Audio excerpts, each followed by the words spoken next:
उपासक उपासना को समझ ना पाने के कारण कुछ साधकों में भाव रहता है कि मुझे एकांत और भजन करूं, श्री जी की सेवा, संत सेवा, गुरु की प्रसन्नता, धाम की अधीनता, इन सब बातों पर ध्यान नहीं है। उठते बैठते चलते फिरते खाते पीते राधा वल्लभ श्री हरिवंश, मुख पवित्र है तो शरणागत मंत्र, निज मंत्र शरीर से सेवा, अभी अहंकार गलित हो जाए। और ये साधक समझते हैं हम एकांत में बैठ करके मन और इंद्रियों पर काबू पा लेंगे, तो खुली बात समझो, जो पूर्वाभ्यास है तुम्हें रौंद करके रख देगा। सेवा रात दिन, एक मिनट समय खाली नहीं। तो कहां हो? श्रीधाम वृंदावन में। क्या कर रहे हो? श्री जी की सेवा। कौन हो? श्री जी के दास।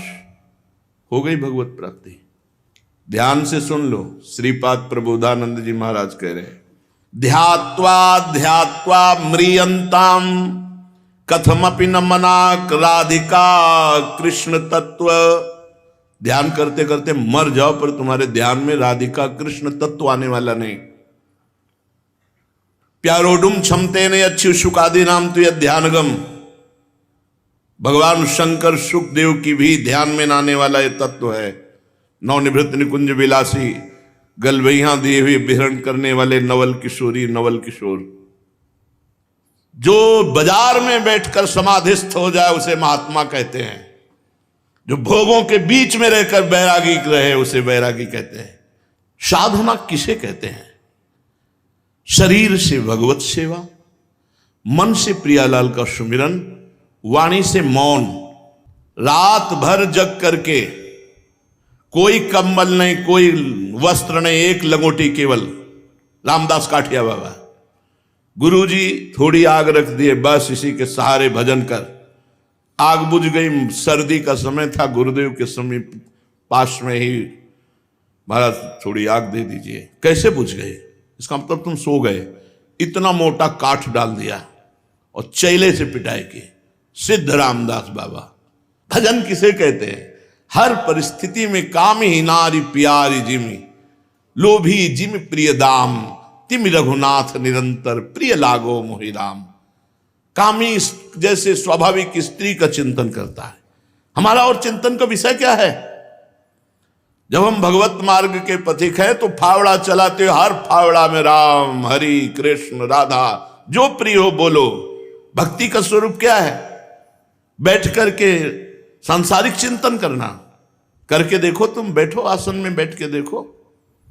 भक्ति का मतलब है मधुर मधुर भगवान का सुमिरन करना और अपने कर्तव्य का पालन करना। अर्जुन जी कह रहे हैं मैं सन्यास लेकर भीख मांगकर खाऊंगा, युद्ध नहीं करूंगा। भगवान जी कह रहे हैं मामुनि स्मर युद्ध च, मेरा स्मरण करते हुए युद्ध रूपी कर्तव्य कर्म को कर। अगर इन हाथों से सैकड़ों साधकों की सेवा बन जाती है, अगर इन हाथों से लाडली लाल की सेवा बन जाती है, इन हाथों से समाज की सेवा बन जाती, तो हाथ सार्थक हुए। नहीं कौन सा भजन।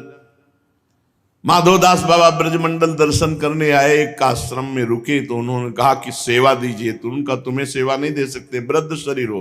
बोले फिर नहीं रहेंगे, जहां हम रहेंगे खाएंगे, सेवा करना है मेरे को। तो कंडा थापने की सेवा दी थी ऊपर छत में, और उन्हीं के ग्रंथ जय जय जगन्नाथ की लीला का गायन हो रहा था। जब कोई महान पुरुष आया जगन्नाथपुरी से, देखा रे तो सिद्ध माधवदास बाबा चरणों में लुटे। आश्रम वालों ने कहा कौन है? तो उनका जिनका तुम ग्रंथ की कथा कर रहे हो वो है माधवदास। कंडा थापने की। अभी इस भजन का मतलब क्या समझा है? ये मन की इंद्रियों की वृत्तियां हैं। गुरु सेवा तज करे जबान, यह अधर्म यह सब धान, कानी नरस कर में रहा है। अगर गुरु आज्ञा का उल्लंघन, सेवा का उल्लंघन, तो जो भी कर लो, यह अधर्म यह सब हानि। ध्यात्वा ध्यात्वा म्रियंताम, ध्यान करते करते मर जाओ, फिर भी तुम्हारे ध्यान में आने वाले नहीं। एक किशोरी कृपाते जो कछ होए सो होए, सोऊ कृपाति सुलभ नहीं ताको कौन उपाय, चरण शरण हरिवंश की सहजय बने बना। एक अहम उदय होता है, मैं भजन कर लूंगा। क्या भजन कर लोगे, कैसे भजन करोगे? भजन की पद्धति है। 8 पहर सेवा रखी गई श्री जी की। वृंदावन नित्य विहार रस है, 8 पहर उनके दुलार में लगे हुए। कहीं ना कहीं कोई भी सेवा करो, अगर एक कोने में खड़े हो तो श्री जी के निकुंज में खड़े हो, वहां अपनी भावना में रहो। आने वाले हमारे भगवान हैं अतिथि, उनका हम स्वागत कर रहे हैं। इससे मेरी लाडली जो प्रसन्न होंगी, क्योंकि उनके महल में, उनके धाम में आने वाला हमारे लिए अतिथि है, हमारे लिए बहुत बड़ा रिश्तेदार है, क्योंकि श्री जी के लिए आया। उससे हमारा बर्ताव भगवत स्वरूप होना चाहिए। हो गई सेवा। प्रपंच देखो तो प्रपंच है, और चिद चिद लक्षणम सर्वम राधा कृष्णमयम जगत। राधा कृष्ण में देखो तो सब में राधा कृष्ण विराजमान है। म्रियंताम, मर जाओ फिर भी कुछ हाथ नहीं आने वाला। इसलिए जो ये महारस है, नूनम नंद व्रजे संभवति चलत तत्पूर्ण माधुर्य धुर्य तस्मादस्माकम अस्मिन परम चलरति श्री वृंदावनेस्तु स्फूर्तिम वैकुंठ मुख्याखिल परम महाधाम महो सत्यमेतद। जहां इन प्रिया प्रीतम के इस माधुर्य रस का स्फुरण वैकुंठ में भी नहीं है। ये महाप्रेम रस आप अनाधिकारी होने पर श्री जी ने आपको घसीटा, आपको शरणागति दी। ना काहू सो बोलिबो ना कोई व्यवहार, अपनी कुंवर किशोरी को जियत निहार निहार। सुने न काहू की कही, कहे न अपनी बात, नारायण व रूप में मगन रहे दिन रात। अरे मन पर शासन कर, इंद्रियों पर शासन कर। नगाड़ा बजे और हमारा भजन चल रहा है, कब अभ्यास करेगा? जब सामने बात कर रहे हैं लोग, नाना प्रकार का कोलाहल मचा है, उसी समय शांत वृत्ति मन को खींचकर प्रभु में लगा। अंदर शांति करनी, तेरे को अंतर्मुख होना है। भजन का मतलब क्या है? सर्वात्मना न विसजेत बहिरिंद्रियाणि। इंद्रियों को अंतर्मुख कब अवसर मिलेगा? जब प्रतिकूलता होगी, ढोल नगाड़े बज रहे, कोलाहल है, उसी समय हम अपनी चित्त वृत्ति को अपनी लाडली लाल में लगाए। ये साधना है। अपने को हर जगह पुष्ट करना है।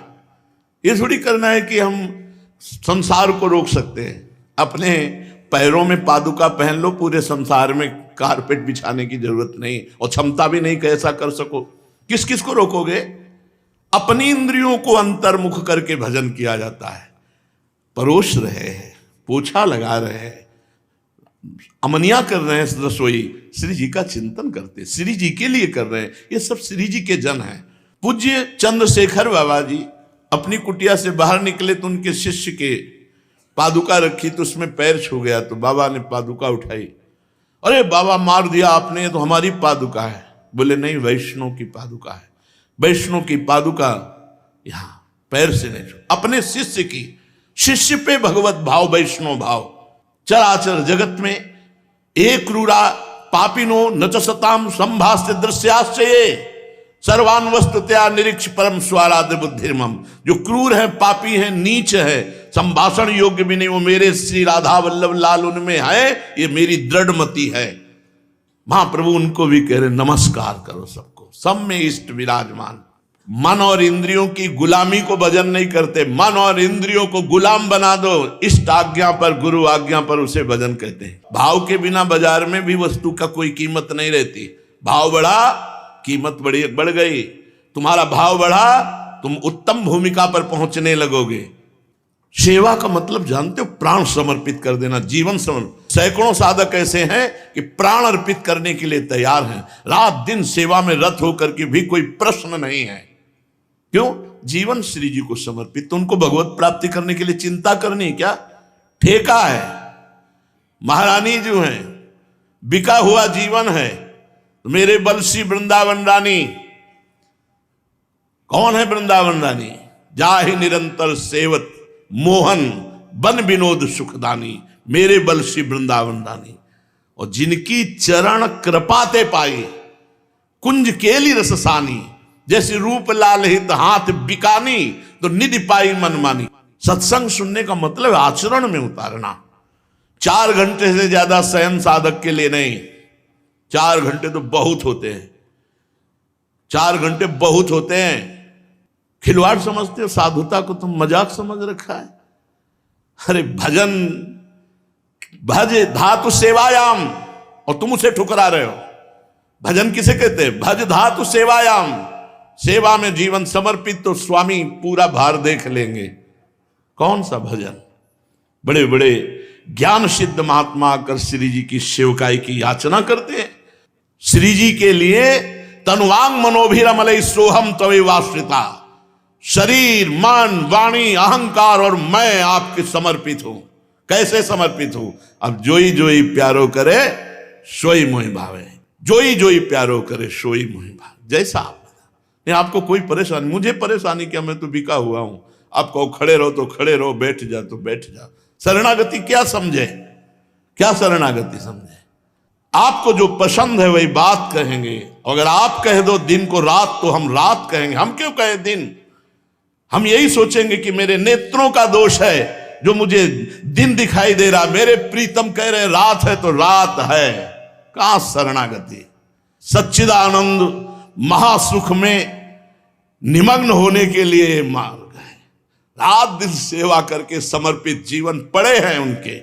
काहू के बल भजन को, काहू के आचार व्यास भरोसे कुंवर के सोवत पांव पसार। इनके कीड़ा दिमाग में लगा है भजन का नहीं, मन और इंद्रियों की स्वतंत्रता का।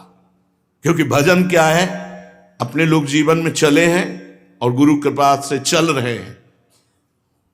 अधीनता भजन है। कई बार सुनाया है, सत्य वचन आधीनता परतीय मातु समान, इतने पे हरिना मिले तुलसीदास जबान। सत्य वचन नहीं तो मौन और इष्ट गुरु की आधीनता और माता बहनों के प्रति परम पवित्र देवी भाव निकल गए माया से। इतने पे हरिना मिले, तीसरी शब्द नहीं बोले कि और अलग जोड़ करके बोला हो। गोस्वामी जी बोल रहे हैं सत्य वचन। सत्य कौन है? भगवान का नाम, भगवान का रूप, भगवान की लीला, भगवान का गुण। जब बोले तो भगवत चर्चा, नहीं तो मौन। बोधयंता परस्परम कथयंति च माम नित्यम तुष्यंति च रमंति च। शास्त्र जो कह रहा है उसे पकड़ पा रहे हो। सत्य वचन और अधीनता, ना कोई और ना कोई ठौर। गले पड़ गए महाराज, जैसे हैं आपके हैं, जहां चाहो जैसे चाहो वैसे प्रयोग करो, आपका हूं प्रभु, हो गया। आधीनता और परतीय मातु समान, पराई माता बहनों की तरफ बिल्कुल जैसे अपनी अम्मा को देख करके कभी काम नहीं सताता, ऐसे ये जगदम्बा ही सब रूपों में है, भगवत स्वरूप है। हम अनावश्यक किसी को देखें ना देखें तो भगवत भाव से बोले। इतने पे हरिना मिले तुलसीदास जबान, इतने पे भगवत साक्षात्कार ना हो जाए तो मेरी जबान। बिगड़ी जन्म अनेक की अब ही सुधरे आज, होई राम को नाम जब तुलसी तज कुसुमाज। गंदी बातों का त्याग कर भगवान की आधीनता स्वीकार। अभी बिगड़ी जन्म अनेक की अब ही सुधरे आज। कहां है विश्वास? अपने अहम पर विश्वास है, अपने क्रिया पर विश्वास है, पर भगवत विश्वास नहीं। साधना को समझो, नहीं तो पूरा जीवन बर्बाद हो जाएगा। एकांत हृदय देश है। कहीं भी बैठो, तुम भूताकाश से छुप सकते हो लेकिन चिदाकाश से नहीं। तुम्हारे चित्त में अनंत ब्रह्मांडों का प्रपंच भरा हुआ है और वो भजन से डिलीट होगा। चलते फिरते उठते बैठते खाते पीते हर समय नाम जप, कदम कदम पे राधा वल्लभ श्री हरिवंश, राधा वल्लभ पात्र मार्जन कर रहे राधा वल्लभ श्री हरि। ये परम सत्य प्रिया प्रीतम का मार्ग आधीनता का है। जब प्रेम रस की पिपासा श्री भगवान के हृदय में जागृत है तो वो लाडली जी की अधीनता स्वीकार किए है। जाके अधीन सदाई सांवरो, या ब्रज को सिरताज, हमारे माई श्यामाजू को राज। तुम श्यामाजू के अभी शरणागत हुए, अधीनता नहीं।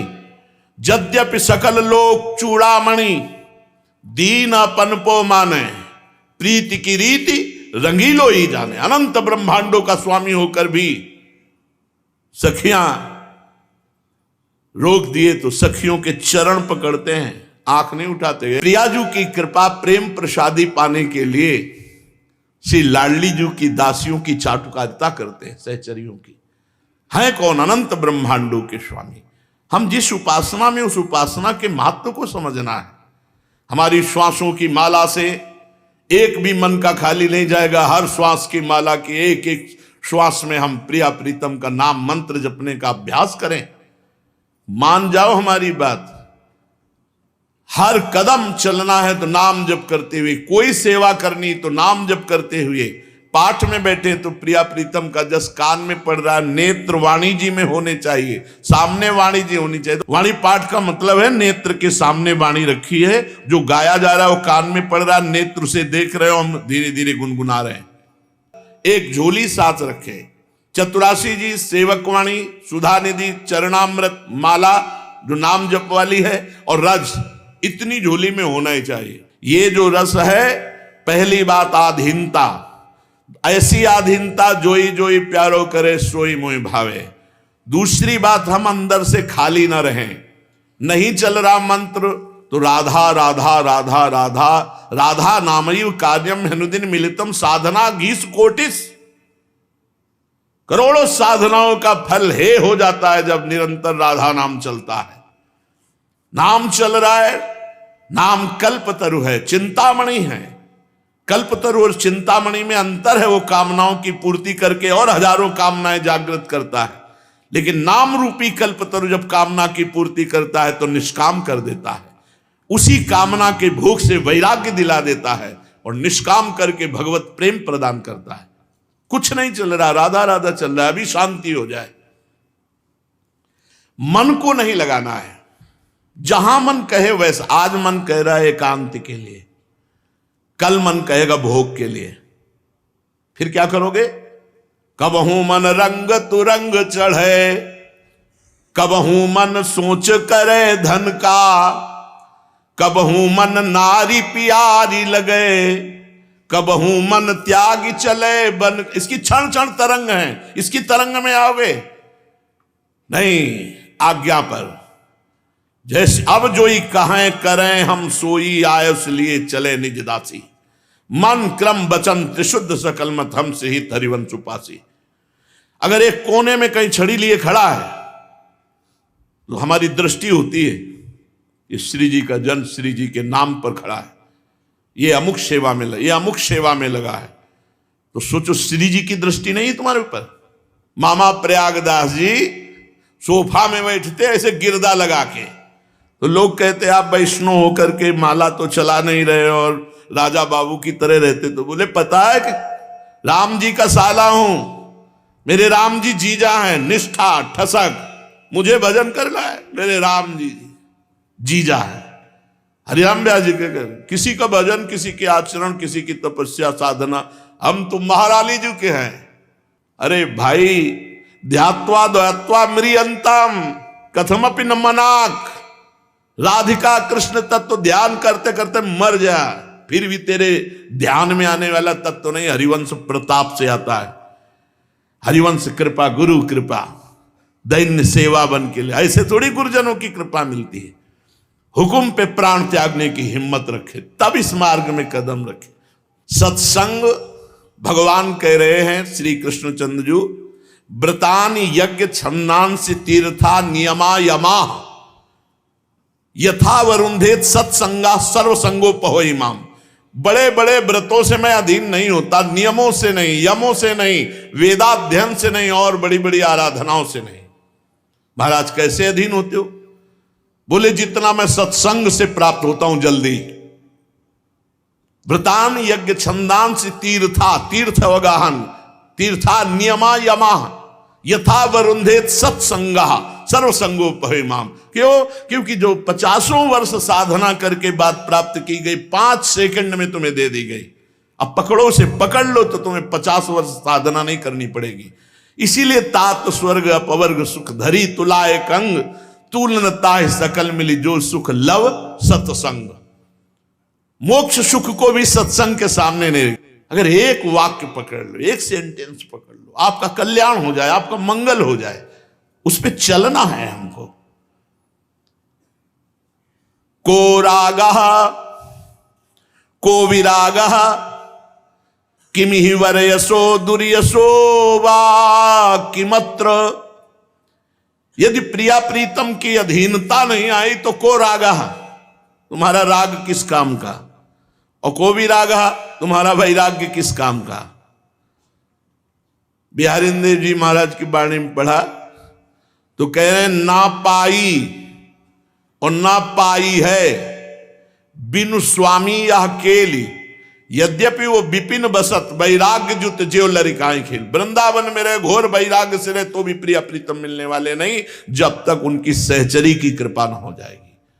ना पाई है बिनु स्वामी। कल्याण हो जाना, मोक्ष हो जाना, मंगल हो जाना, ये सब सहज बात है, लेकिन स्वामिनी जी के समीप पत्रावलिम रचितुम कुचयो कपोले, ये सामर्थ्य केवल हरिवंश प्रताप स्वामी हरिदास जी, हरिराम व्यास जी, ये बड़े बड़े जो रसिकाचार्य प्रकट हुए, इनकी पद्धति से चले, इनके चरणों के आश्रित रहे। पूरा जीवन हो गया, जितना गुरु जी का सानिध्य मिला देखा वही दिनचर्या, एक पाई भी अंतर नहीं, वही समय से वही श्री जी की सेवकाई आज समाज में हो रही, कल एकांत में होती थी, जिसको सेवा करते हुए रोज देखते थे, वही सेवकाई। मंजीरा उठाया, खूब पद गायन कर रहे हैं, नाम कीर्तन कर रहे हैं, श्री जी की मंगला से शयन तक, चाहे ब्रजमंडल में भ्रमण कर रहे हों। 8 बजे के लगभग थोड़ा दूध ऐसे कटोरी में भोग रख दिया, 11 बजे तक पद गायन कीर्तन, फिर जय जयकार करके श्री जी को मुंह पोछ, 3 घंटे दूध ही पी रहे श्री जी, भाव में डूबे हुए। अरे ये मार्ग ऐसा है। अब हमको जैसे घड़ी दिखाते हैं श्रृंगार के समय 9:15 बज गए, ऐसा लगता है और गाते रहे और गाते, शरीर में सामर्थ्य नहीं तो लगता है 24 घंटे गाते रहे। महारानी जी बैठी सुन रही और उनका हम जस गा रहे, इससे बड़ा और क्या हो सकता है। हम उनका यश सुन रहे हैं, इससे बड़ा। गावत श्रवणन सुनत सुखाकर विश्व दुरित दवन, जैसे ही हरिवंश यथामति वर्णत कृष्ण रसामृत सार, श्रवण सुनत प्रापक रति राधा पदम्बुज सुकुमार। सुन रहे बैठे, पद गायन हो रहा है, पद देख रहे हैं, हमारी समझ में नहीं आ रहा लेकिन कान में पड़ रहे, उससे क्या होगा। श्रवण सुनत प्रापक रति राधा पदम्बुज सुकुमार। सुकुमार चरणारविंद, जिनसे लाडली जू के गोरे चरणारविंद की अद्भुत प्रीति प्रकट हो जाएगी सुनने मात्र से। भजन का स्वरूप क्या है, बार बार इसलिए समझा रहे हैं। इष्ट अधीनता गुरु अधीनता, अब जो ही कहें करें हम सोई आए, इसलिए चले निज दासी। गुरु जी के पास गए वेद पढ़ने, उपमन्यु जी आए सा नाम। गुरु जी ने कहा गाय चराओ जाके, और 15 दिन बाद यहां हाजिरी लगाओ हमारे पास। गाय चराकर 15 दिन आए स्वस्थ, बस केवल इतनी आज्ञा थी, गाय चराओ स्वस्थ। तो उनका तुम स्वस्थ कैसे हो। गुरु जी भिक्षा मांग लेते हैं। बोले कब आज्ञा करी, आज्ञा का उल्लंघन क्यों। भिक्षा मांगने के आज्ञा और भिक्षा प्राप्त होने पर गुरु को सामने अर्पित करके फिर गुरुदेव वो पाया जाता है। अपराध करते हो, जाओ। 15 दिन बाद फिर हाजिरी लगाई, फिर स्वस्थ। उनका तुम स्वस्थ कैसे हो। हाँ गुरुजी गाय का दूध पी लेते हैं, भिक्षा तो मांगने के लिए आप। हमने कब कहा गाय का दूध पियो, गाय हमारी है और तुम सेवा में हो, तो आज्ञा के बिना तुमने दूध कैसे पी लिया। जाओ। 15 दिन बाद फिर हाजिरी लगा, 15 दिन फिर स्वस्थ। कैसे, जो लोग बछड़े फैन गिराते हैं वो चाट लेता हूं। हमारे बछड़े बड़े कृपालु हैं, वो तुम्हारे कारण ज्यादा फैन गिराते हैं, आज के बाद फैन भी मत पाना। गुरु आज्ञा पर समर्पित करने के लिए कसौटी। अब फैन भी नहीं पाया, 15 दिन हमें के बाद हाजिरी लगाने नहीं पहुंच पाए। तो उन्होंने कहा कि भाग तो सकता नहीं, क्योंकि हमने समर्पण देखा है। अज्ञानवश आज्ञा उल्लंघन बात अलग है, लेकिन समर्पण बहुत जोर का, उसका कोई घटना घट गई। आवाज लगाते हुए जंगल में जहां गाय थी, उपमन्यु बड़ा आर्त भाव से कुएं से आवाज आई, गुरुदेव मैं इस कुएं में पड़ा हुआ हूं। क्यों। भूख लगी थी तो एक वृक्ष के पत्ते खा लिए, अब उनमें पता नहीं क्या था, मेरी आंखें अंधी हो गई। अकौड़ा, जो अकौड़ा होता है उसमें बहुत जहरीले अंश पाए जाते हैं, और उनको पता नहीं था, कोमल कोमल हरे हरे दूध निकलता है, उससे पा लिया, उनकी आंखें अंधी हो गई। तो उनका फिर आज्ञा का उल्लंघन किया, देखो दंड मिला ना। हम जब कह रहे थे तो तुम्हें 15 दिन उपवास करना चाहिए था। गुरुदेव जीवन में अब आज्ञा का उल्लंघन नहीं होगा। तो लो मैं मंत्र बताता हूं, देवताओं के वैद्य अश्विनी कुमार को आवाहन करो। जे ही मंत्रोच्चारण किया, अश्विनी कुमार 2 रूप में रहते हैं और देव वैद्य हैं, उपस्थित हो गए। उनसे प्रार्थना करी कि मैं कोई ऐसा पत्ता पा लिया जिससे मेरी आंखें अंधी हो गई, आप कृपा करो और मुझे नेत्र ज्योति प्रदान करो। आखिरी परीक्षा, उन्होंने अमृत में पुआ की रचना की और कहा इसे खा जाओ, अभी नेत्र तुम्हारे दिव्य हो जाएंगे। नहीं, पहले गुरुदेव को अर्पित। उनका तुम्हारे गुरुदेव ने ही तो तुम बुलवाया है हमें, अब क्या पूछने की जरूरत? बोले कदापि नहीं, चाहे जीवन भर अंधारों पर, जब तक गुरुदेव को अर्पित नहीं होगा तब तक मैं नहीं पा सकता। तो उनका यहीं से हम गुरुदेव को अर्पित करते, तो बोले वो आज्ञा करें तब पाएंगे। जब गुरुदेव तो सुन ही रहे थे, तो उनका पालो, जे भी पाए तो दिव्य नेत्र प्रकाशित हो गए। बाहर आए और गले से लगाया, जे ही गले से लगाया, चारों वेद बिना पढ़ाए स्फुरित हो गए। महाभारत में है कथा, चारों वेद बिना पढ़ाए स्फुरित हो गए। गुरु कृपा ही केवलम मोक्ष मूलम, गुरु कृपा। एक शिष्य का आता है, उनको कहा कि जाओ खेत की मेड़ रखवाली करो, फूटने न पावे, वर्षा का समय है। अब वो मेड़ कभी किसानी तो की नहीं थी, तो मेड़ हाथ से ऐसे नहीं बन पाई, तो लेट गए ऐसे। गुरुदेव ने कहा कि पानी खेत का नहीं निकलना चाहिए, लेट गए। मेड़ रुक गई, माटी आसपास सिकुड़कर बिल्कुल पानी जाम। अब उठे तो मेड़ फूटती, गुरु आज्ञा को उल्लंघन होता है। उन्होंने कहा जब प्राण निकल जाए उठना नहीं। पूरी रात हो गई, सुबह गुरुदेव अपने शिष्यों के साथ आए, आवाज लगाई तो कहा गुरुदेव यहां मेड़ में है। उन्होंने कहा बेटा इतना ठंडा मौसम, पानी गिर रहा है और तुम्हारा शरीर भी कांप रहा है। बोले गुरुदेव आपकी आज्ञा में हम प्राण समर्पित है, उठो और समस्त वेद और पुराण तुम्हारे हृदय में स्फुरित हो जाए। अपने आप स्फुरित हो गए। जिस ज्ञान से जड़ चेतन ग्रंथि का भेदन होता है वो गुरु कृपा से मिलता, पढ़ने लिखने से नहीं मिलता। क्रियाओं से माया पर विजय नहीं प्राप्त की जा सकती। अरे भाई यही पड़ोस की बात है, सौभरी ऋषि जल को स्तंभित करके भजन कर रहे थे, इतने एकांत प्रिय थे। 50 मानधाता की पुत्रियों से ब्याह करके 5000 संतानें उत्पन्न की। भगवान के आश्रित, गुरु कृपा पात्र, तो बाजार में भी बैठा हुआ विघ्न युक्त नहीं होगा। इसलिए सावधान। श्रीपाद कह रहे को रागः को विरागः किमिहि वरयशो दुर्यशो वा किमत्र। कोई मेरा यश करे या कोई मुझे मेरी निंदा करे, मेरे को इससे कोई मतलब नहीं। राग से मतलब नहीं, वैराग्य से मतलब नहीं। क्यों? बोले मुझे प्रिया प्रीतम से मतलब। राग और वैराग्य और यश और अपयश से थोड़ी मतलब। को धर्मा कौन वा धर्मा, क्या धर्म है क्या धर्म है, मुझे इससे भी मतलब नहीं। सद रुकृति ही प्रशाना वासना का। सद असत कर्म क्या है और वासना और दुर्वासना क्या है, उपासना क्या है, मुझे इससे मतलब नहीं। को दोषा के गुणा वा किमि ही बहुविध दुख मस्मिन सुखम किम। क्या दुख है क्या सुख है इसकी कोई परवाह नहीं। क्या दोष है क्या गुण है इसकी कोई परवाह नहीं। क्यों? बोले श्री वृंदारण्य मामृत्य न जहताम कोटिसो वज्रपात। वृंदावन में प्रिया प्रीतम की नाम रूप लीला धाम के हम आश्रित हो चुके। अब चाहे करोड़ों वज्रपात हमारे ऊपर हो जाएं तो भी अब हम प्रिया प्रीतम का आश्रय छोड़ने वाले नहीं, धाम का आश्रय छोड़ने वाले नहीं। ऐसे आनंदित होकर उल्लसित होकर के संत सेवा हो रही, हृदय नाचना चाहिए।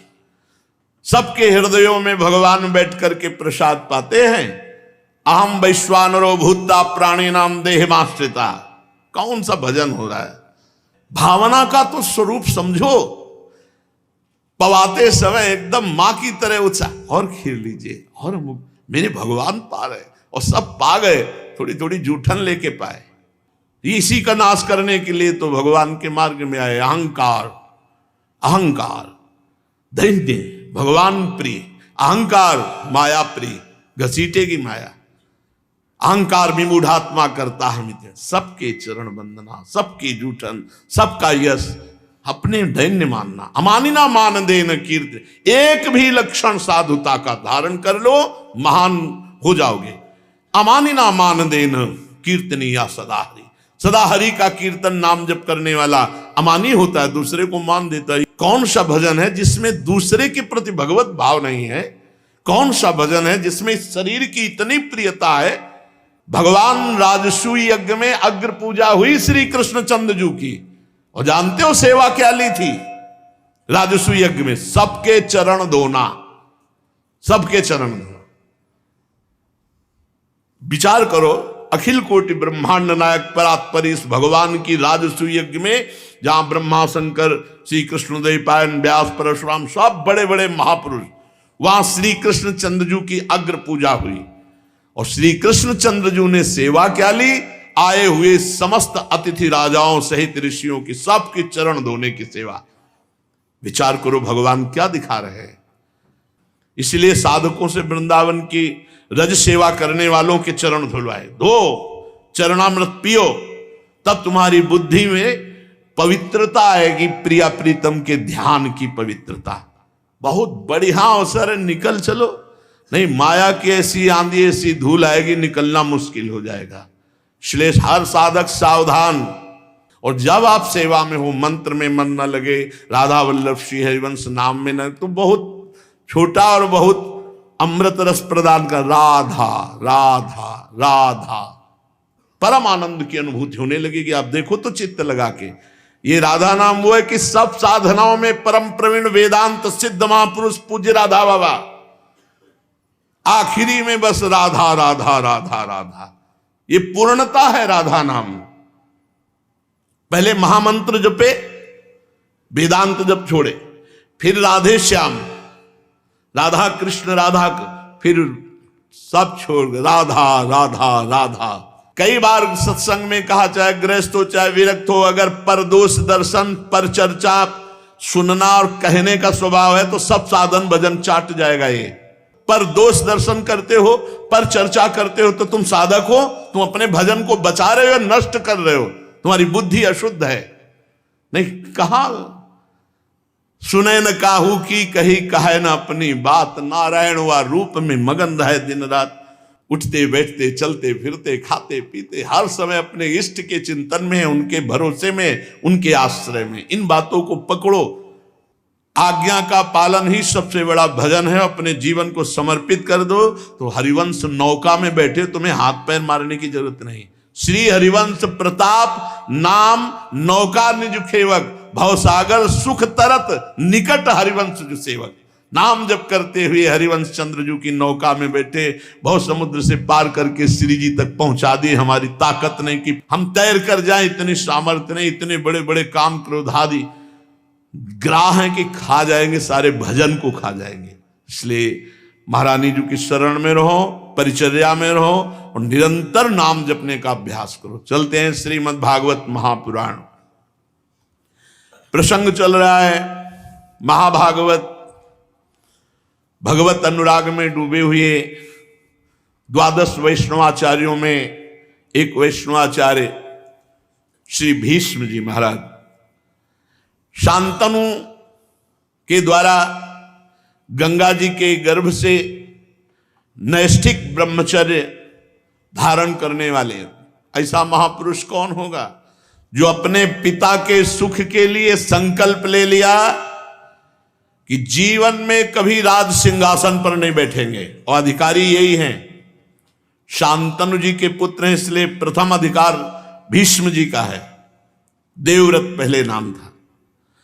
पिता के लिए जब सत्यवती जी को लेने की बात कही तो उनके पिता ने कहा आप सिंहासन में बैठोगे। कहा जीवन प्रण करता हूं कि कभी हस्तिनापुर के सिंहासन पर नहीं बैठूंगा।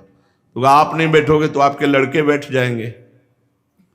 तो उनका प्रण करता हूं, आजीवन ब्रह्मचर्य रहूंगा, कभी भी सहवास नहीं करूंगा।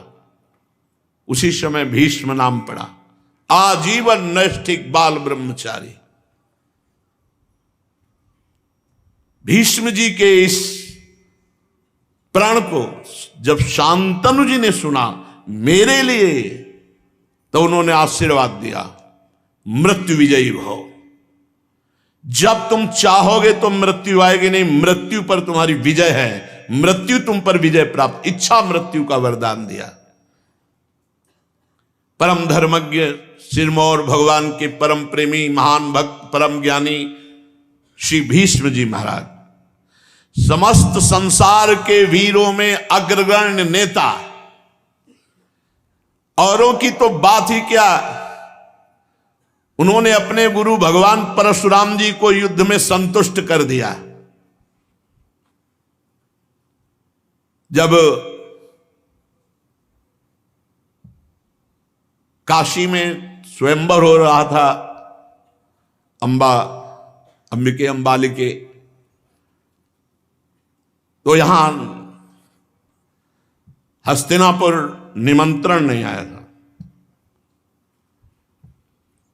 क्योंकि जो चित्रांगद वो तो युद्ध में गंधर्व के द्वारा मारे गए थे, और विचित्रवीर ये बहुत ही सुकुमार राजकुमार, बल विक्रम तो भीष्म जी का चलता था। इसलिए जब भीष्म जी ने सुना, अपनी तरफ से तैयार होकर, क्योंकि स्वयंवर में वीरता की प्रधानता होती थी, कुछ शर्त रखी हो गई तो उस शर्त को पूरी करो, अगर शर्त नहीं है तो छत्री की भुजाओं के वही बल का पराक्रम उस स्वयंवर पर विजय प्राप्त कर सकता है। भीष्म जी गए तो सब राजा ने, एक तो कुछ जो धार्मिक थे सम्मान किए, और दूसरे थे तो उपहास किए, कहते थे आजीवन ब्रह्मचर्य रहेंगे, ब्रह्मचारी को स्वयंवर में जाने की क्या जरूरत है, उपहास किया। भीष्म जी मंच पर पहुंच करके उन्होंने कहा, हस्तिनापुर नरेश महाराज विचित्र वीर के लिए मैं इन तीनों कन्याओं का बलपूर्वक अपहरण करता हूं, जिसकी भुजाओं में ताकत हो युद्ध के द्वारा मुझे पराजित करे, नहीं तो सबको पराजित करके मैं इन राजकुमारियों को महाराज विचित्र वीर के लिए ले रहा हूं, सभा में घोषणा की। तीनों राजकुमारियों, किसकी ताकत थी कि भीष्म जी को कोई रोक दे? अंबा जी का पहले से शाल्व से दोस्ती थी, मित्रता थी। जब ये पता चला शाल्व को कि स्वयंवर में जबरदस्ती भीष्म जी तीनों को रास्ते में ही घेर लिया, बहुत बलवान था शाल्व, बहुत बलवान था, लेकिन भीष्म जी के आगे किसी की नहीं। अकेले भीष्म जी ने पूरी सेना को परास्त किया, शाल्व को बंदी बनाया और कहा, जा दासत्व के रूप में तुझे छोड़ रहा हूं, तुझे दास बना के छोड़ रहा हूं, सिंहवत मत जाना। अब वो जब पराजित हो गया, कहने की हिम्मत नहीं थी, ना अंबा को अपनी बात कहने की हिम्मत हुई, ना शाल्व को। जब शाल्व परास्त हो गया तो बहुत से बड़े बड़े राजा अपने आप डर गए कि भीष्म जी के आगे किसी की चलनी नहीं। जब हस्तिनापुर में लेके आए विचित्रवीर महाराज, वरण करो इन तीनों कन्याओं को, तो अंबा ने कहा नहीं, जो महल में ही केवल घुसा हुआ बैठा हुआ है, जो काशी नहीं पहुंच सका, जो अपनी भुजाओं का बल विक्रम नहीं दिखा सका, मैं उसे पति रूप में वर्ण नहीं कर सकती।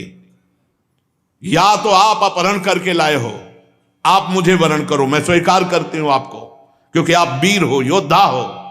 अगर आप नहीं तो मैंने चयन किया था शाल्व को, हमारी और शाल्व की दोस्ती थी, तो आप मुझे पुनः शाल्व के पास सम्मान पूर्वक भेज दीजिए। भीष्म जी ने कहा, आप पहले बता देती तो युद्ध का कोई सवाल नहीं था, शाल्व को मैं तुरंत दे देता, तुरंत रथ सजाओ और सम्मान के साथ अंबा को शाल्व को समर्पित करो। अम्बा को। अम्बा जब शाल्व के पास गई तो उन्होंने कहा किसी दूसरे के द्वारा जीती हुई न संपत्ति का उपभोग करता हूं न व्यक्ति का, तू भीष्म के द्वारा जीती हुई इसलिए मैं तेरा। उसने कहा आप हमसे प्रेम करते हैं, मैंने भीष्म जी से ऐसा मैं नहीं स्वीकार करता, भीष्म के द्वारा जीती हुई कन्या को मैं स्वीकार नहीं करता। वो बहुत बलवान और अभिमानी था। अम्मा जी भीष्म के पास गई, साल्व ने मुझे ठुकरा दिया, अब तुम स्वीकार करो। कहा कदापि नहीं, मेरी तो भीष्म प्रतिज्ञा है कि आजीवन ब्रह्मचारी रहेंगे। बड़े बड़े ऋषि मुनियों के आश्रमों में गई, सबसे सहायता मांगी कि जिससे मैं प्यार करती थी साल्व ने ठुकरा दिया, भीष्म जी ने अपहरण किया और स्वयं वरण नहीं किया, और मैं विचित्र वीर का वरण नहीं कर सकती, इसलिए मुझे सहयोग दो। तो भीष्म नाम सुनते ही बड़े बड़े ऋषि मुनि नहीं, भीष्म के खिलाफ।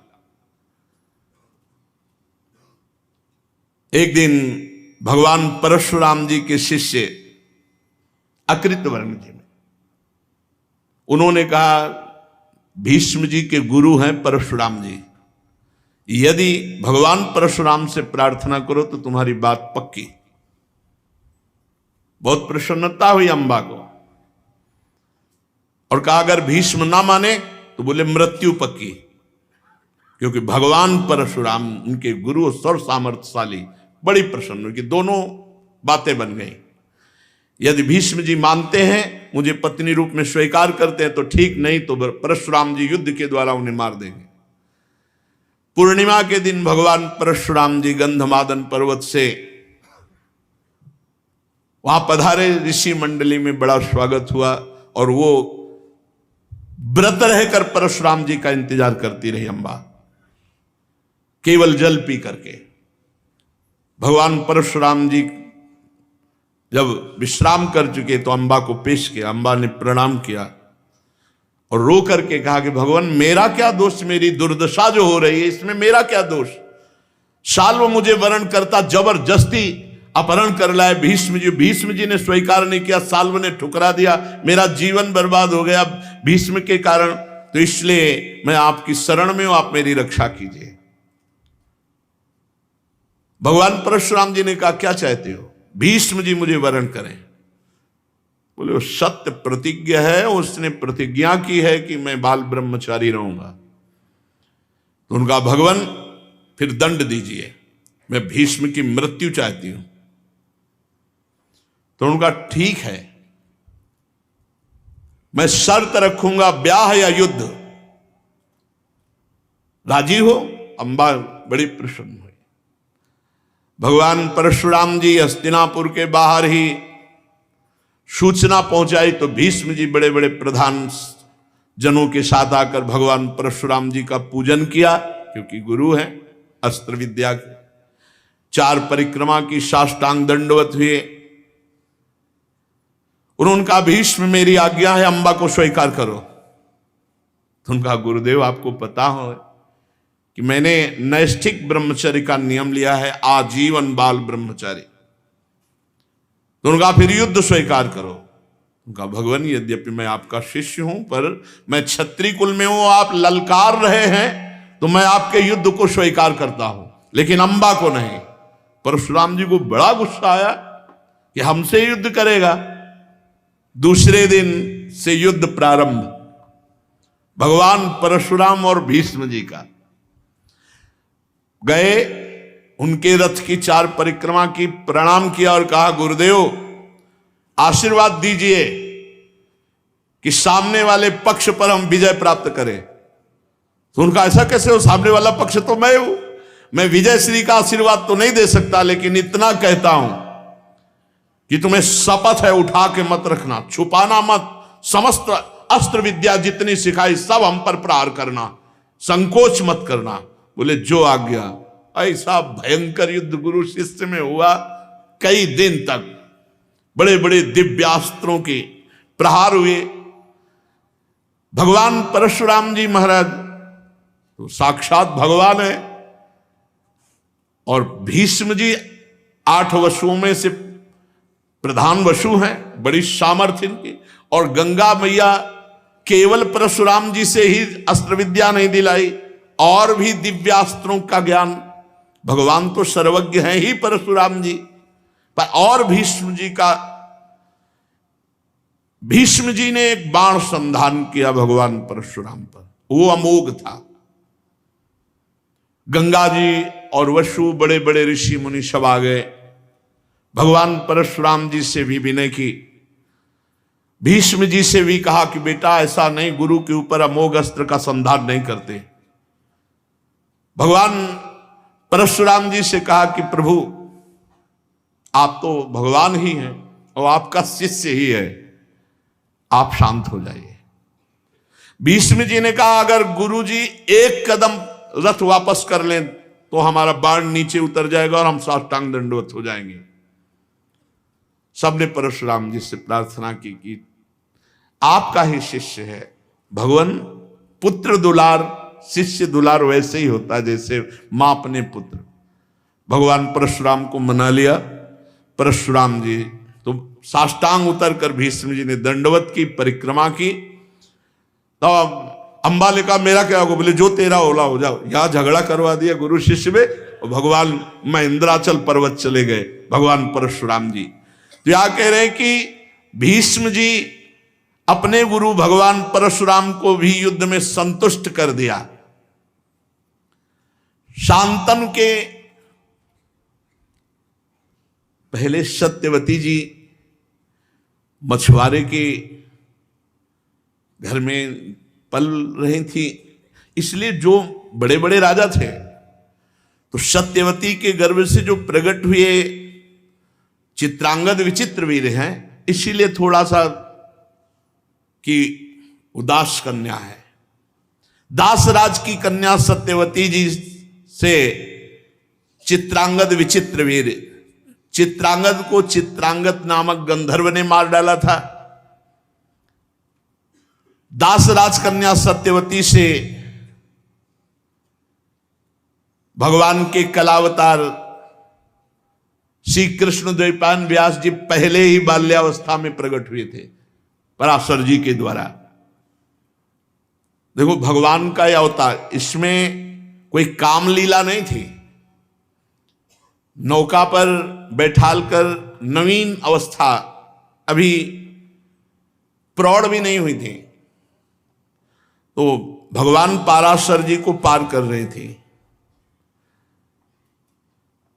पराशर जी ने सत्यवती जी की तरफ देखा और समय को देखा और ध्यान के द्वारा देखा, इस समय जगत का मंगल करने वाले, वेदों का विस्तार करने वाले, पुराणों की रचना करने वाले भगवान अवतार लेने। तो उन्होंने कहा बेटी तुम्हारे गर्भ से भगवान के अवतार का संयोग है इस समय। तो उनका भगवान मेरे शरीर से मछली की तरह दुर्गंध आ रही। बोले आज से कमल किसी सौरभ योजनों जहां तुम्हारा शरीर होगा उससे आसपास 4 कोस तक ये सुगंध फैलेगी। इसी सुगंध से आकर्षित होकर के महाराज शांतनु आए थे। कहा भगवान इस समय तो दिन है, घोर अंधकार कोहरा को पैदा कर दिया। और कहा भगवान मैं कन्या हूं, तो उनका कन्या ही रहोगी। कहा भगवान कैसे कन्या रहेंगी, जब उदर में गर्भ होगा तो संसार जानेगा। बोले नहीं, तत्काल बालक प्रकट होगा। नाव में ऐसी बात करके भगवान पराशर जी ने संकल्प किया। उसी समय श्री कृष्ण द्वैपायन भगवान व्यास देव जी का प्रादुर्भाव सत्यवती जी से हुआ। भगवान वेद व्यास जी वेदों का विस्तार, पुराणों की रचना, और ये जो मैं तुम्हें सुना रहा हूं श्रीमद् भागवत महापुराण, इसकी भी रचना, ये अत्यंत रहस्यमय परम गोपनीय है। भगवान व्यास देव जी ने श्रीमद् भागवत को किसी अन्य शिष्य को ना दे करके, श्री सुखदेव जी कहते हैं एक मुझे ही अधिकारी समझा। एक तो मैं उनका पुत्र था, दूसरा महावैराग्यवान, तीसरा ब्रह्मबोध और शांति आदि गुण मुझ में थे। इसलिए भगवान वेद व्यास जी ने श्रीमद् भागवत मुझे पढ़ाई। श्री परमहंस जी महाराज सुखदेव जी कह रहे हैं। शांतनु की जो विचित्रवीर थे, काशीराज की कन्या अंबालिका से विवाह किया, बलपूर्वक श्री भीष्म जी काशी नरेश के यहां स्वयंवर से लाए थे। अब विचित्रवीर गृहस्थी का मतलब थोड़ी है कि जितना चाहो आप इस माया के काम खेल में आसक्त हो जाओ। नहीं, संयम से रहो। महाराज सुकुमार राजकुमार और 2 सुंदरी राजकुमारी इतना विषय आसक्त हो गए कि कुछ ही दिन में राजा क्षमा हो गए, उनकी मृत्यु हो गई होश में। विचित्रवीर जी इतने आसक्त हो गए कि राजा क्षमा रोग हो गया और उनकी फिर मृत्यु हो गई इसी से। ब्रह्मचर्य ही अमृतत्व है, विषय सेवन ही मृत्यु है, संभाल के। अब फिर राज सिंहासन संकट में पड़ गया, क्योंकि भीष्म जी बैठ नहीं सकते। चित्रांगद मारे गए थे गंधर्व के द्वारा, विचित्रवीर मारे गए काम के द्वारा। माता सत्यवती जी को भगवान व्यास देव जी ने कहा था, जब कभी आप स्मरण करोगी, स्मरण करते ही मैं उपस्थित हो जाऊंगा। तो भगवान व्यास देव जी का चिंतन किया। भगवान व्यास देव जी उपस्थित हुए, कहा बेटा तुम भी हमारे पुत्र हो और अब ये राज सिंहासन पर बैठने वाला कोई है नहीं, तो तुम्हारे भाई विचित्रवीर की 2 पत्नियां हैं, अंबा अंबालिका, इनके कोई संतान नहीं क्योंकि पति पधार गए। अब इनसे संतान तुम उत्पन्न करो। भगवान श्री कृष्ण द्वैपायन व्यास देव जी से कहा। शास्त्रीय पद्धति है, किसी भी ब्रह्म ऋषि से जो परम पवित्र, ऐसा कई ऐसे राजचरित्रों में आता है, अगर संतानहीन राजा है तो वो अपने को इतना घृणित बनाए, घी ऐसे सब ऐसे लगा के घृणित रूप करके जाए, और केवल संतान उत्पत्ति एक बार, फिर दोबारा अगर मिला तो वो नरकगामी होगा। भगवान व्यास देव जी ने शास्त्र पद्धति के अनुसार सत्यवती जी गई और कहा, बहू ये गुप्त विषय है कि जो तुम्हारे सामने आने वाले हैं वो हमारे गर्भ से प्रकट हुए हैं, जैसे तुम्हारे पति प्रकट हुए थे, और वो तुमसे संतान उत्पन्न करेंगे। तुम बड़े आदर के साथ, क्योंकि भगवान का स्वरूप है। अभी बहुत सुकुमारी राजकुमारियां थी, जो ही भगवान व्यास जी गए तो वैसे ही श्याम शरीर और बड़ा बीभत्स भयानक रूप, वो देखकर इतनी घबरा गई कि आंखें मूंद ली। भगवान व्यास देव जी संकल्प किए, बाहर आए। सत्यवती जी ने कहा, बेटा मेरी कामना पूर्ण हुई? बोले हाँ मां, संतान होगी, बहुत बलिष्ठ, बलवान, बुद्धिमान, लेकिन आंखों से अंधी होगी। बेटा अंधा चक्रवर्ती सम्राट कैसे पद संभाल सकेगा? और दूसरी पुत्री से फिर समझाया जाके सत्यवती जी ने। अंबालिका जी बहुत सावधान नहीं, पर जो ही भगवान व्यास देव जी का वो भयानक रूप देखा तो पीली पड़ गई। बाहर भगवान व्यास देव जी आए, उनका बेटा चक्रवर्ती सम्राट पद के योग्य पुत्र। बोले मां बलवान होगा, नेत्रवान होगा, बुद्धिमान होगा, सामर्थ्य, पर पांडु रोग से ग्रसित होगा। क्योंकि देखते ही पीली पड़ गई, भयभीत होकर वो पांडु रोग से ग्रसित चक्रवर्ती सम्राट कैसे हो सकता है? बेटा तीसरा पुत्र उत्पन्न करो। उनका धर्म विरुद्ध नहीं। मां ने बहुत हट किया तो अंबा अंबालिका ने दासी को विराजमान कर। दासी तो परम प्रवीण, बिल्कुल कोई संकोच नहीं, कोई भय नहीं। उनका मां छल हो गया। दासी पुत्र होगा सर्वांग सुंदर, महान, बलिष्ठ, बलवान, बुद्धिमान, धर्मात्मा, सब लक्षणों से युक्त, लेकिन वो दासी पुत्र होगा, महारानी का पुत्र नहीं। उसे भगवान के धर्मावतार श्री विदुर जी, पहले जो आंख मूंद ले तो धृतराष्ट्र जी, दूसरे पांडु जी, तीसरे विदुर जी। विदुर जी साक्षात धर्मराज हैं और युधिष्ठिर जी धर्म के अंश हैं। धृतराष्ट्र जी का ब्याह गांधारी जी से हुआ। जब गांधारी जी को सुनने को मिला कि हस्तिनापुर में हमारा ब्याह हो रहा है और धृतराष्ट्र के साथ तो मेरे पति अंधे, सर्वांग सुंदरी परम पवित्र धर्मात्मा गांधारी जी थी, उसी अभी ब्याह नहीं हुआ था, उसी समय कपड़े की कई परत की पट्टी लगाकर आंख में बांध लिया कि मेरे पति अंधे तो जीवन में संसार को नहीं देखूंगी।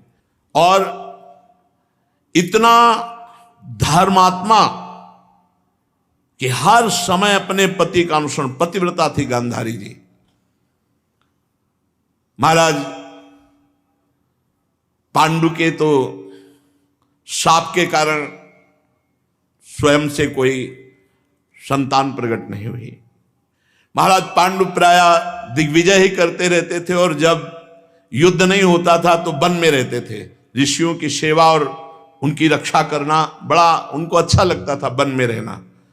तो एक दिन वन में श्री कुंती जी और माद्री जी इनके साथ थे। मन में आया कि शिकार खेल, तो उस समय अचानक देखा कि एक हिरनी पर हिरन सहवास कर रहा है। एक ही बाण से दोनों को बेध दिया।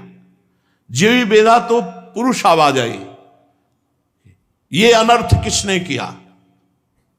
नजदीक जाके देखा तो ऋषि अब तो कांप गए। तो उन्होंने कहा तुमने घोर अपराध किया। वो महाराज आप मुझे अपराधी नहीं ठहरा सकते, क्योंकि मैं राजा हूं और अपने प्रजा की रक्षा के लिए मैं जिस हिरन का चाहूं वध कर सकता हूं, जिस खूंखार जानवर का चाहूं वध कर सकता हूं, ये मेरा अधिकार है। मैंने अपने अधिकार के अनुसार बाण चलाया। तो उन्होंने कहा कि तुमने मुझ ऋषि और ऋषि पत्नी को मारा। बोले महाराज आप हिरन थे, ऋषि पत्नी नहीं थे। तो बोले तुम्हें तनिक भी दया नहीं आई कि सहवास के समय मार दिया? मैं ऋषि हूं, इसलिए दिन में कभी मैथुन करना शास्त्र आज्ञा नहीं करता। और कामाशक्त तो दंपत्ति होने के कारण हम दोनों ने विचार किया कि जब शास्त्र विरुद्ध आचरण करना है तो पशु आचरण होता है, इसलिए हमने पशु रूप धारण किया। महाराज मैं ऋषि मान करके तो नहीं आपको माना, अपना शिकार मान करके मान। तो उनका मैं शाप देता हूं, यदि तुम अपनी पत्नी के सहवास के लिए उद्योग करोगे तो उसी समय तुम्हारी मृत्यु हो जाएगी। महाराज बहुत असंतुष्ट हो गए, क्योंकि अभी तक कोई संतान नहीं थी। बहुत ही चिंतित होकर जब आए तो कुंती जी बहुत ज्ञान शिरोमणि है, बहुत ही प्रवीण भगवान की महान भक्ता है।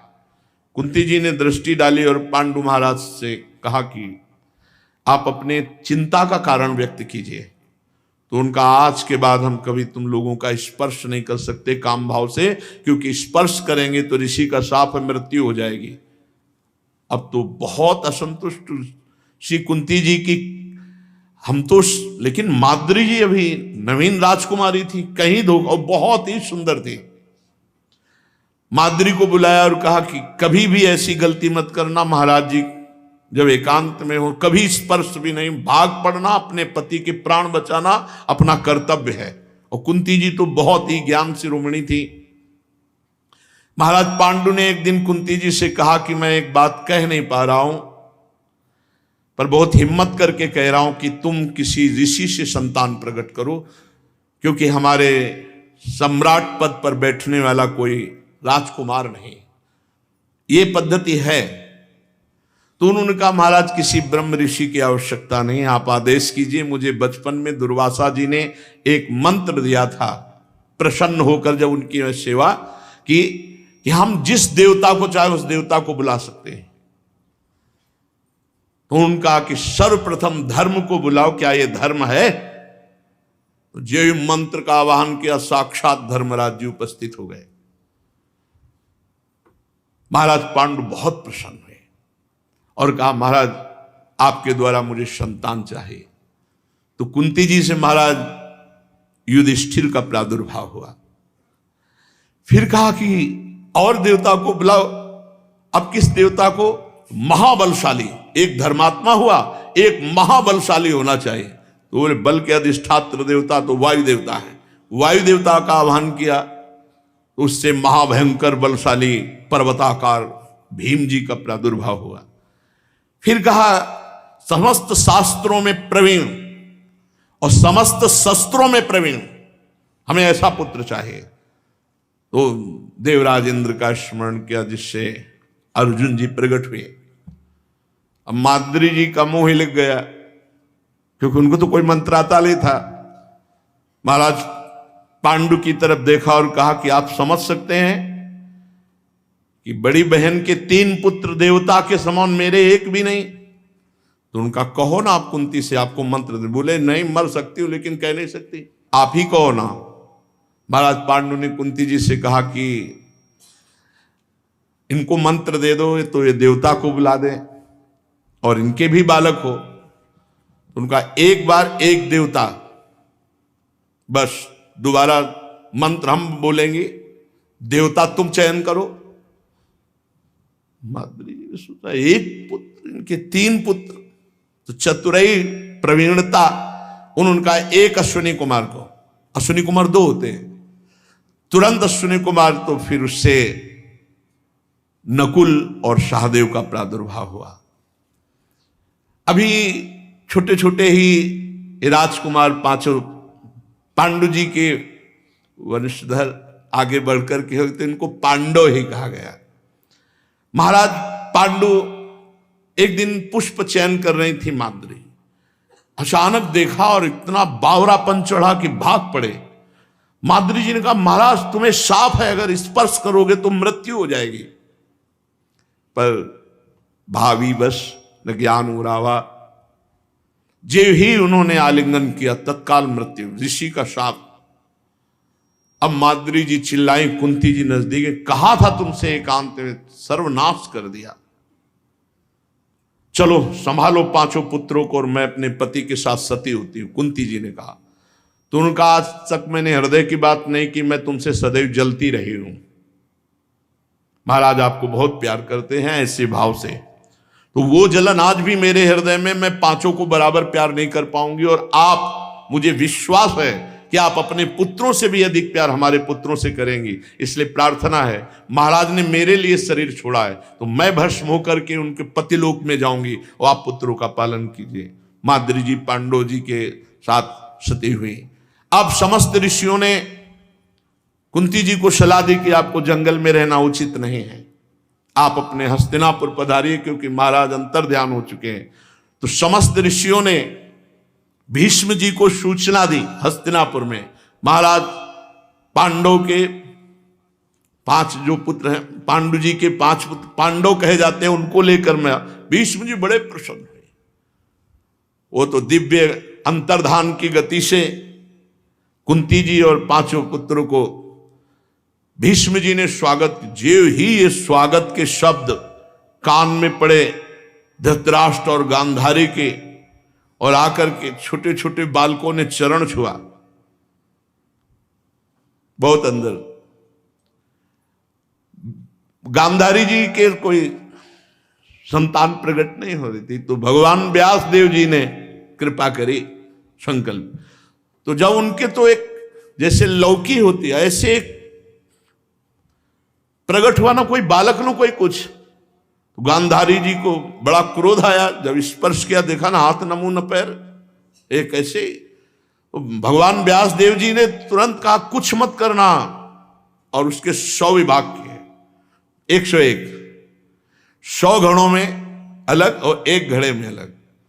तो जो 1 घड़े में अलग हुई थी वो उनकी दुश्शला नाम की बहन थी, और जो 100 घड़े में हुए थे 100 पुत्र है, दुर्योधन दुशासन आदि। महाराज धृतराष्ट्र के 100 पुत्र, 1 पुत्री, और कुंती जी महाराज पांडु से, और माद्री जी 5, ये 5 पांडव। जब दुर्योधन और ये दुशासन आदि खेलने के लिए, तो खेल अधूरा ही हो जाता। जैसे पेड़ पे चढ़ने वाला खेल है तो सब कौरव चढ़ गए, तो भीम जी को कोई चढ़ने उतरने की जरूरत नहीं, नीचे से पकड़ के हिला दिया, सब नीचे गिर पड़े। किसी की गांठ फूटी, किसी के, सब शिकायत करते धृतराष्ट्र से जाके कि कोई भी खेल नहीं हो सकता भीम के आगे। तो ये हुआ कि अंदर अंदर प्लानिंग बनी और भीम को मार डाला जाए। बच्चे ही थे अभी। बोले गंगा जी के किनारे उत्सव मनाया जाए। पूरी प्लानिंग बन चुकी थी बड़े बड़े मंत्रियों के द्वारा भी। दुर्योधन आदि ने जब ऐसा स्वीकार किया तो पांडवों ने भी स्वीकार कर लिया, वहां खेलेंगे, खाएंगे, आनंदित घूमेंगे। गंगा के किनारे खूब सुंदर वन है, बड़े सुंदर सुंदर राज तंबू तने सब ऐसे, और एक भोजन अलग बना और एक खीर बनी मेवा मिष्ठान से। मतलब मन दो मन भी खा जाए भीम तो डकार नहीं आती थी। बड़वा नल मानो पेट में हो, तो बड़ी बड़ी कराहों में खीर तैयार की गई, उसमें हलाल विष डाल दिया गया और वो केवल भीम को पवाना है, क्योंकि पता था चार तो सब ऐसे ही महाबलशाली, भीम अगर मर गया तो सब ठीक रहेगा, नहीं ये कभी भी कौरवों की विजय नहीं होने देगा। भीम से कहा भैया ये सब भाई हमारे भी, और आप ये सब एकांत में पाए, आओ आपके लिए पर्सनल। खाने में तो प्रवीण थे ही, दिखाया ये सब खीर। भीम ने सब खीर खा ली। जब खीर खाई तो जहर चढ़ा, जहर चढ़ा तो मूर्छित हो गए, हाथ पैर बांध करके छोड़ दिया गया गंगा जी में, अथाह गंगा जी उस समय। अब भीम कोई साधारण थोड़े, वायुदेव के पुत्र हैं। नीचे गए तो सांप, एक जो इच्छाधारी सांप थे, उन्होंने देखा इतना सुंदर बालक और ये हाथ पैर बंधे हुए, तत्काल हाथ पैर खोले और लेकर नागलोक चले गए। नागलोक में जाकर के वहां परीक्षण कराया इसको जहर, तो तुरंत एक औषधि दी, जहर मुक्त हो गए। कौन हो आप? उनका महाराज पांडु का पुत्र भीम। अरे महाराज पांडु तो हमारे बहुत परिचित थे, तुम तो हमारे ही घर में आ गए, मानो अपने घर में आ गए, मैं तुम्हारे नाना के समान हूं ऐसा। और एक एक कुंड में 10-10 हजार हाथियों का बल, ऐसी औषधि डाल करके अमृत तैयार किया और कहा पी जाओ। भीम तो भी 60,000 हाथियों का बल था भीम के, 60,000 हाथी 6 कुंडों का पी गए। कहा आराम से सो जाओ।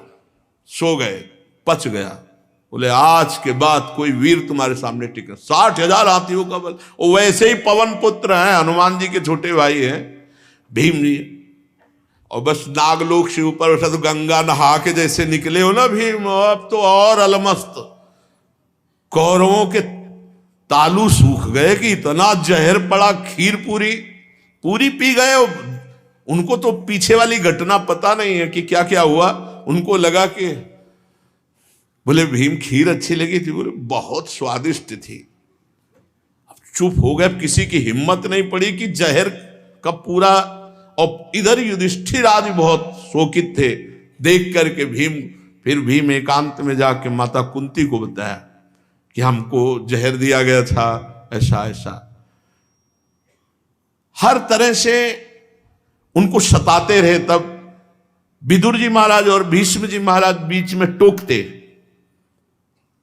तब प्लान बनाया उन्हीं क्रूर मंत्रियों के साथ कि वारणावत भेजा जाए और लाक्षागृह का निर्माण करके उसी में भस्म कर दिया जाए कुंती सहित पांडवों को। पहले तो राजी किया कि बेटा कभी तुम गए नहीं वारणावत, बहुत सुंदर अपना ही है, एक बार वहां पहुंचिए, वहां की प्रजा को पता चले कि महाराज पांडु के पुत्र कैसे हैं। अपनी मां के साथ जाइए, बस कुछ समय में हम निर्माण करवा देते हैं अलग महल जिसमें आप रहेंगे। लाक्षागृह, घी, पेट्रोलियम, ऐसी वस्तुएं खूब, और दीवार बड़ी मोटी, और सब में वही विस्फोटक पदार्थ भरे हुए। देर न लगा, चक्रवर्ती सम्राट का आदेश, महल तैयार। और ऊपर से केवल ऐसा पुता हुआ कि कहीं कोई समझ न पावे। जब चले थे वहां से तो विदुर जी ने म्लेच्छ भाषा का उनको ज्ञान था, और युधिष्ठिर जी को भी उस भाषा का ज्ञान था। विदुर जी ने म्लेच्छ भाषा में संकेत किया, तुम्हें जहां भेजा जा रहा है वहां मारने के लिए भेजा जा रहा है, और जिस तुम्हें महल में रखा जाएगा वो सब विस्फोटक पदार्थों से भरा होगा, लाक्षागृह। तुमको निकलने का उपाय पहले ही कर लेना होगा। मैं एक अपना आदमी भेजूंगा, वो तुम्हारी सेवा में रहेगा। वो बहुत बड़ा खनिक है, अकेले सुरंग खोद देगा गंगा जी तक, और मेरी नाव वहां मिलेगी, वहां से तुम गंगा पार रातों रात हो जाना। पूरा प्लानिंग। जो ही वहां गए तो प्रजा बहुत उत्साहित हुई।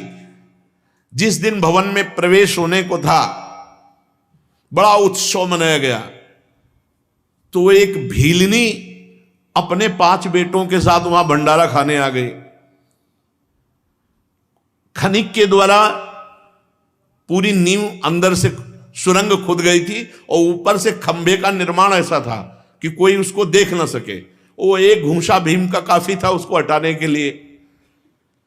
जो वहां, उसका हमें नाम याद नहीं आ रहा, जो दुर्योधन की तरफ से रखा गया था आग लगाने के लिए, बहुत ही वो प्रवीण, रात रात भर जगता, लेकिन पांडव भी पहरे में रहते, तो वो ये देखता एक बार पांडव सो जाए तो पूरे भवन में आग लगा दें। तो आज महाराज युधिष्ठिर ने कहा अपने सोने का नाटक करो जिससे वो समझ जाए और आग लगा दे।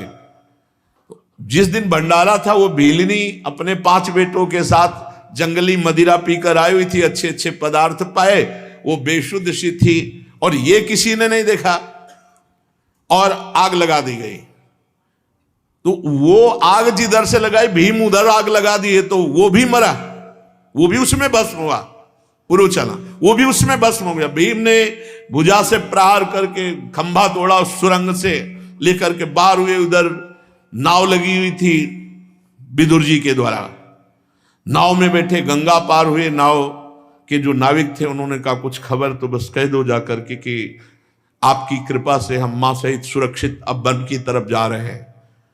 अब इतने कोमल शरीर वाले सब भाई और मां ऐसे बैठाला, महाराज युधिष्ठिर को, नकुल सहदेव को ऐसे लिया, सबको घसीटते हुए, माता जी को भी, सबको जैसे कोई वाहन हो, अपने 4 भाइयों को और माता कुंती को लेकर भीम, क्योंकि सब त्रसित थक गए थे। काफी हजारों किलोमीटर जंगल वे पवन वेग से, कि कोई सूचना ना पावे। इधर हस्तिनापुर में सूचना हुई, लाक्षागृह में पांडव, और लाश भी मिली 5 पुरुषों की, एक भीलनी की। तो लगा कि कुंती सहित बड़ा हाहाकार मचा। भीष्म जी तर्पण करने के लिए खड़े हुए, तो विदुर जी ने इशारे से कहा, तो भीष्म जी ने तर्पण नहीं किया, समझ गए। फिर एकांत में मिले, उन्होंने कहा केवल आप तक है, पांडव सुरक्षित हैं, वनवास में हैं, पांडवों की हत्या नहीं हो पाई। तो उन्होंने कहा हे भगवान, बड़ी कृपा हुई। अब भीष्म जी थक गए थे, प्यासे अर्जुन वगैरह, तो एक विशाल जंगल के बीच में एक वृक्ष के नीचे उनको विराजमान किया, और अपने वस्त्र को सरोवर में डुबो करके उनके सबको पानी पिलाया। बैठे ही थे कि एक राक्षस वहां पेड़ पे रहता था, हिडिंबा, और बहन थी हिडिंबी। तो उससे कहा कि हमें सुगंध आ रही है भोजन की। उनका हाँ 5 महारथी बलवान और एक स्त्री है। बोले लाओ, बहुत दिन का भूखा हूं, खा जाओ इन 5 को। दोनों मिलके खाते हैं, उत्सव मनाते हैं।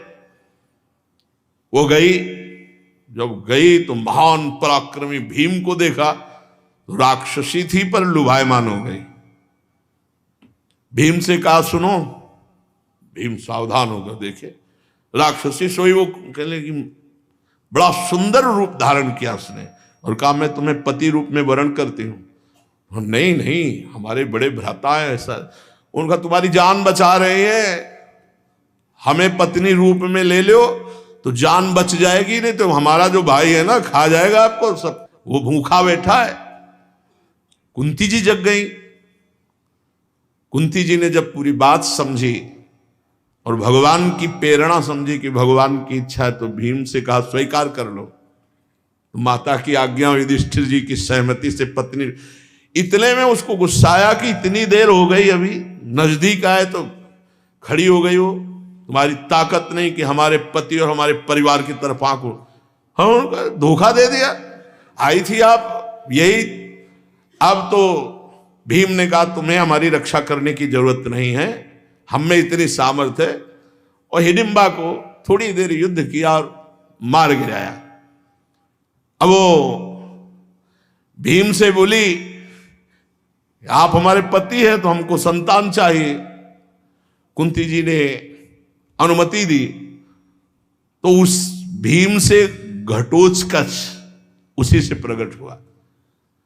अब वो दोनों सेवा में, जैसे पर्वत लांघना है तो पीठ में बैठ गए, वायुयान का काम उससे बड़ा सहयोग मिला। महाराज एक जगह गंधर्व गंगा स्नान कर रहे थे तो ये पांचों, उन्होंने आक्रमण किया तो अर्जुन ने उनके रथ को भस्म करके उनकी शक्ति को क्षीण किया। तब वो चित्ररथ गंधर्व उसने कहा महाराज किसी मनुष्य की ताकत नहीं थी कि मुझ गंधर्व को परास्त कर दे, आप में जरूर दैवी शक्ति विराजमान है। अर्जुन जी पर मैं आपसे प्रार्थना करता हूं कि आज तो आप जीत गए मेरे से, लेकिन मेरी जैसी किसी दिव्य शक्ति से जीतने के लिए आपके साथ कोई ब्रह्म ऋषि होना अनिवार्य है। इसलिए आप किसी ब्रह्म ऋषि का वर्ण करके ही आगे जाइए, नहीं तो आप परास्त हो जाएंगे। धौम्याचार्य जी का उन्होंने वर्ण किया।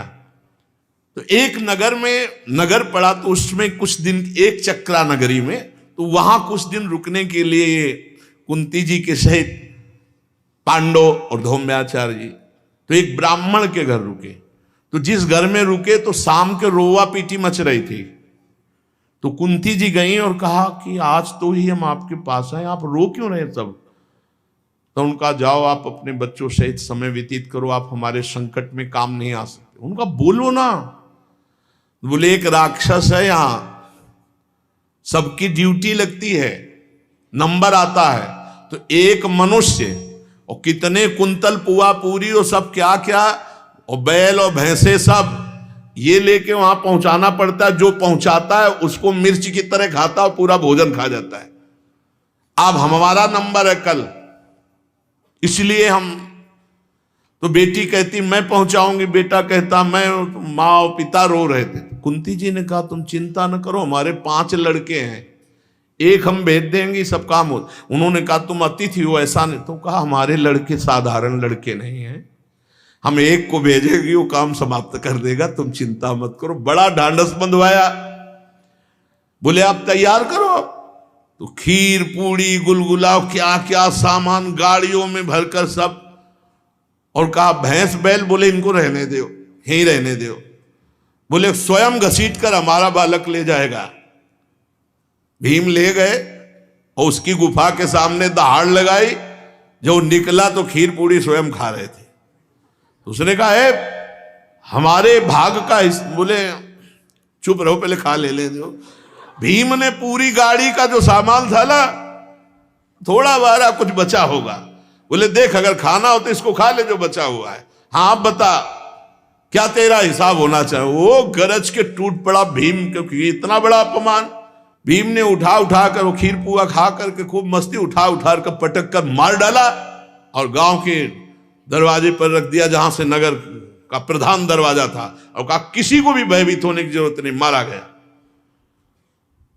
एक चक्रा नगरी बड़ी आनंदमय हुई। अब कुंती जी ने कहा यहां से निकलना चाहिए, क्योंकि कहीं किसी को पता न लग जाए कि इतने बड़े महान राक्षसों का वध कौन कर सकता है, जरूर पांडव जीवित है। फिर वहां से भगवान व्यास देव जी के द्वारा प्रेरित होकर चल। इतने में कुछ ब्राह्मण लोग जा रहे थे, अपने अपने मृगचर में लिए, ये भी ब्राह्मण के भी भेष में रहते थे। तो आपस में राधे राधे हुई। बोले आप कहां जा रहे हो? बोले महाराज द्रुपद के यहां स्वयंवर है, तो हम जाकर स्वयंवर देखेंगे। तो भीम के हृदय में आया, युधिष्ठिर जी से कहा। अर्जुन तो शांत मुद्रा में। कुंती जी ने कहा बेटा मेरी भी इच्छा है कि तुम 5 स्वयंवर में जाओ और देखो, क्योंकि महाराज द्रुपद बड़े पराक्रमी और उनकी पुत्री का स्वयंवर है। गांव में गए, एक कोने में कुम्हार का घर था, वहीं रुके छुप करके। मृगचर्म और ब्राह्मण वेश में सभा में गए। वहां चक्र में घूमती हुई मछली की आंख को जल में देख के मारना है। ऐसे भलू अगर स्थायी हो और जल में फिर मारना है, ऐसे मारना तो भी बहुत बड़े निशाने की जरूरत, लेकिन वो चक्र की तरह घूम रही है और उसकी आंख में वेदना है और जल में नीचे देखना है और केवल 5 बाण है, 5 बार चांस मिलेगा। और प्रत्यंचा चढ़ाना इतना कठिन है कि कितने महावीरों के घुटने टूट गए, प्रत्यंचा नहीं चढ़ा पाए। कर्ण आया, ये सब तो दुशासन दुर्योधन आदि तो परास्त ही हो गए, प्रत्यंचा नहीं चढ़ा पाए। कर्ण आया, फटाक से प्रत्यंचा चढ़ाई और बाण संधान किया तो द्रौपदी, तू कौन है? अब क्या उत्तर दे? सूत पुत्र कर्ण। उनका यार क्षत्रिय राजकुमारों का स्वयंवर हो रहा है, सूत पुत्रों का नहीं, रख। अब कोई उत्तर नहीं दे। तभी तो कुंती माता से बहुत नाराज था, जब माता यही कहा था कि आज आप आ रही हैं और बता रही पुत्र, भरी भरी सभाओं में सूत पुत्र करके मेरा अपमान किया गया। उस समय नहीं कहा कि कर्ण मेरा पुत्र है। कर्ण निराश हो, सामर्थ्य थी लेकिन अब और कोई वीर, तो अर्जुन खड़े हो गए। जो ये अर्जुन खड़े हुए तो सबने कहा नहीं, ब्राह्मणों का नहीं, क्षत्रिय राजकुमार का होता है। तो सब ब्रह्म ऋषियों ने कहा नहीं, स्वयंवर स्वयंवर है और ब्रह्म ऋषि सबके ऊपर अधिकार रखते हैं। जाओ, ब्राह्मणों की विजय होगी। अब तो स्वस्ति ना इंद्रो, सब अपने अपने वेद मंत्र उच्चारण। अर्जुन जी गए और भगवान का स्मरण कर ही रहे थे कि सामने दृष्टि पड़ी, द्वारिकाधीश भगवान और बलराम जी भी विराजमान। तो दृष्टि पड़ी, ऐसे भगवान इशारा कि आप अपना कार्य कीजिए, क्योंकि कोई जान ना पावे कि पांडव है। अरे अब ऐसी कथा है कि प्रसंग है। अर्जुन जी ने एक क्षण में प्रत्यंचा चढ़ाई, धनुष पे बाण लिया। 5 बाण की जरूरत नहीं थी, पहले ही बाण से मछली के नेत्र को भेद दिया। सब आश्चर्यचकित, ऐसा ब्राह्मण तेजस्वी और धनुर्धारी तो देखा ही नहीं गया। महाराज आश्चर्य में पड़ गए कि हमने तो संकल्प किया था, यज्ञ से द्रौपदी को प्रकट किया था अर्जुन के लिए, लेकिन आज ब्राह्मण विजयी हुआ। अब तो द्रौपदी को लिया, चल पड़े। गांव के किनारे घर में था। युधिष्ठिर जी बोले, मां भिक्षा लाया हूं। कहा 5 पुत्र हो, 5 में बांट लो। देखा नहीं तो उनका, मां आप देखो तो राजकुमारी द्रौपदी, द्रुपद की पुत्री। तो उनका, बेटा अब तो मुझसे निकल गया, तुम 5 इसके पति हो गए।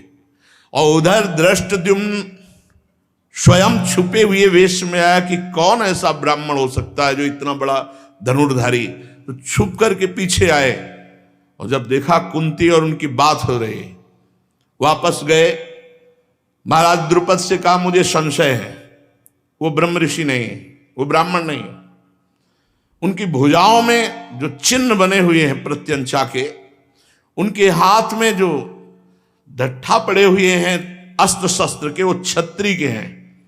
एक बार आप निमंत्रण दो। कल निमंत्रण किया परीक्षा के लिए, वेद शास्त्र, अस्त्र शस्त्र, बहुत से वाणिज्य व्यापार की वस्तुएं। अब वो तो क्षत्रिय राजकुमार हैं, सीधे जाकर बड़े बड़े अस्त्रों को देखने लगे। विराट ने कुंती जी के चरणों में प्रणाम करके कहा, अब आपको सत्य बोलना होगा, कौन है आप? क्योंकि मेरा संकल्प था मेरी पुत्री को अर्जुन वरण करें। तब उन्होंने कहा, तुम्हारा संकल्प पूर्ण हुआ।